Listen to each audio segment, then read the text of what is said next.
La forma en que llegamos a entender la mente humana es un viaje fascinante. Es una historia llena de giros sorprendentes, de ideas revolucionarias y de pioneros que, la verdad, cambiaron para siempre cómo nos vemos a nosotros mismos. Así que vamos a sumergirnos en esta historia.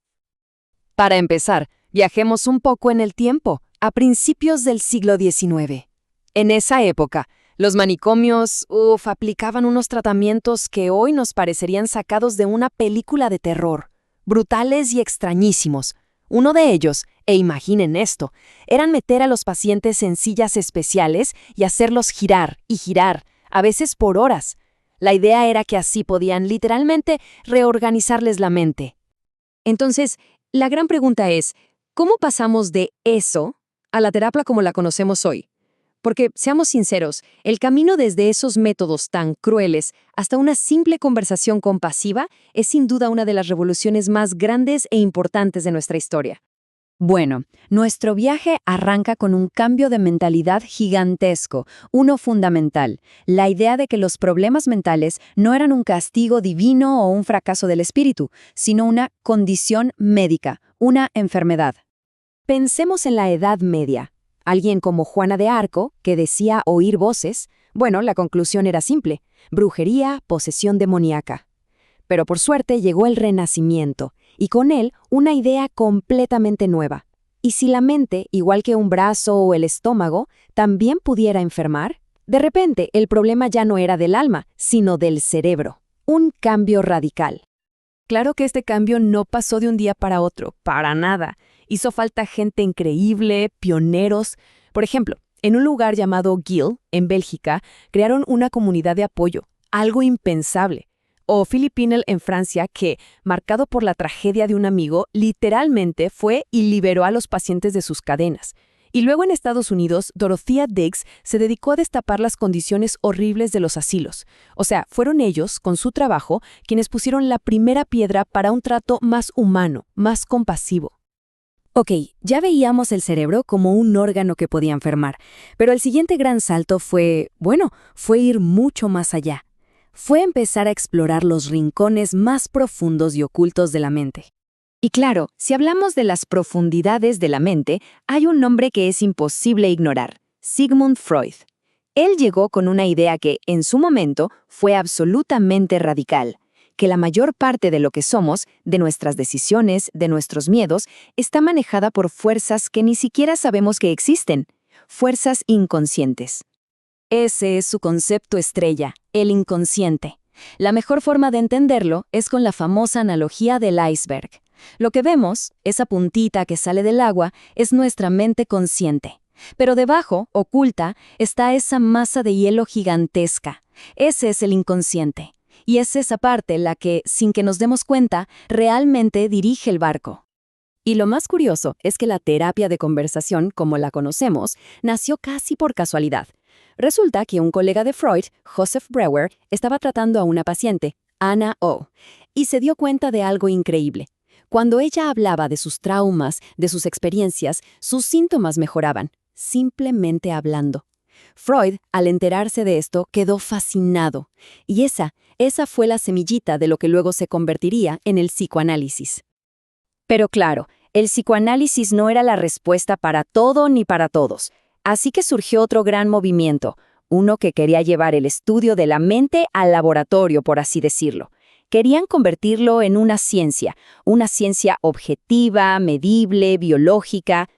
Y para ilustrar esto, no hay caso más famoso y, más dramático que el de Phineas Gage. Estamos en 1848. Gage era capataz de ferrocarril y un día tuvo un accidente espantoso. Una barra de hierro, una barra de metal, le atravesó el cráneo por completo, llevándose por delante gran parte de su lóbulo frontal. Lo más increíble de todo es que Gage sobrevivió, podía hablar, caminar, parecía estar bien. Pero no lo estaba. Sus amigos lo decían claro: ya no es Gage. Aquel hombre amable, responsable, trabajador, había desaparecido. En su lugar había alguien grosero, impulsivo, en quien no se podía confiar. El caso de Gage fue una bomba. Fue una de las primeras pruebas contundentes de que nuestra personalidad, lo que nos hace ser nosotros, no es algo etéreo, sino que está anclado en la biología de nuestro cerebro, concretamente en esa parte que se le dañó, la corteza prefrontal. Y este afán científico no se quedó solo en la biología. Si la mente es algo físico, entonces, ¿se puede medir? Esa fue la siguiente pregunta. En 1890, un psicólogo llamado James Cattell acuñó el término pruebas mentales. Y con eso, sin saberlo, abrió la puerta a todo lo que vino después, desde los test de coeficiente intelectual hasta los exámenes que se hacen para entrar a la universidad hoy en día. Y todo esto nos trae a una era mucho más moderna, a la que se conoce como la revolución cognitiva.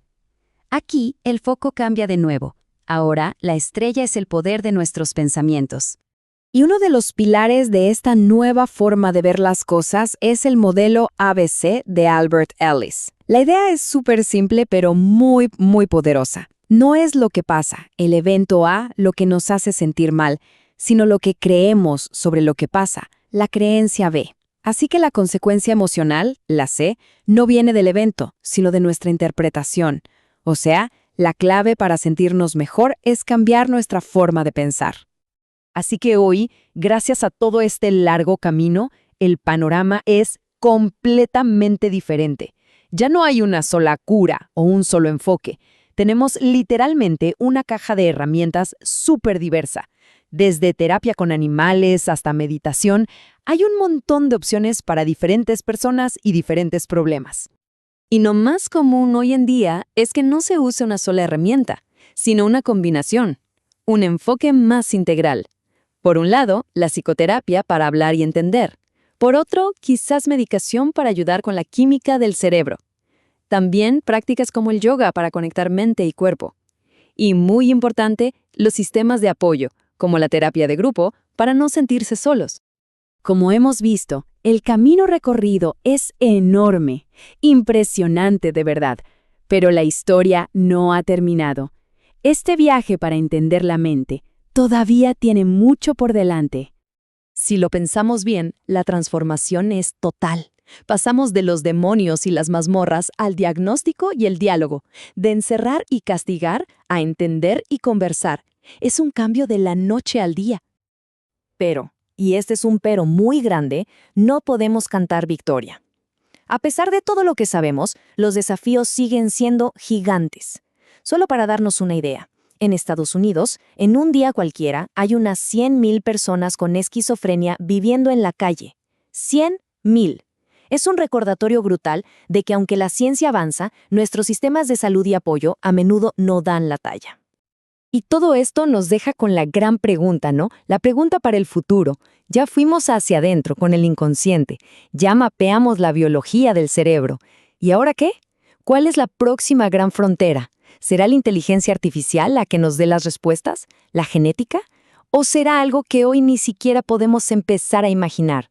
La búsqueda definitivamente continúa.